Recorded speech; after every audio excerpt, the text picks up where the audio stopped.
حقوق برادری. به نام خداوند بخشنده و مهربان.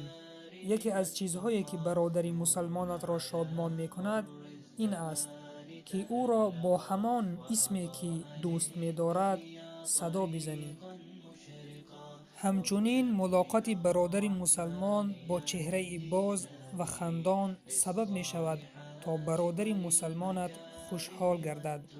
در حدیث آمده است پیامبر اکرم صلی الله علیه و سلم فرمودند هیچ عملی نیک را کوچک مدان اگرچه ملاقات برادرت با چهره باز باشد.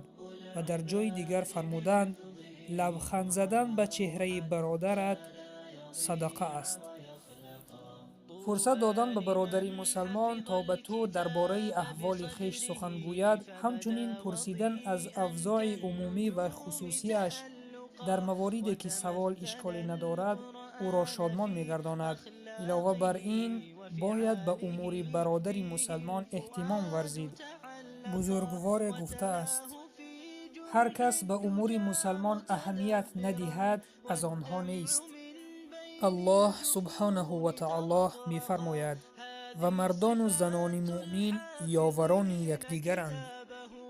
یکی از مواردی که برادر مسلمانت را شاد می نماید این است که او را به خاطر کاری گذشته مورد سرزنش و ملامت قرار ندهی و با شوخی و استهزاء او را نآزاری.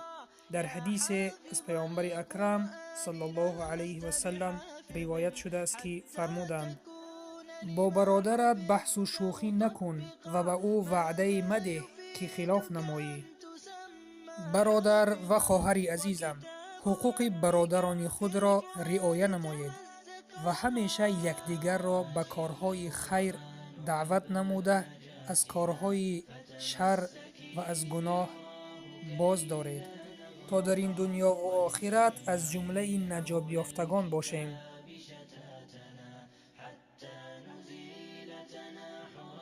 وتفرقا ولتجعلي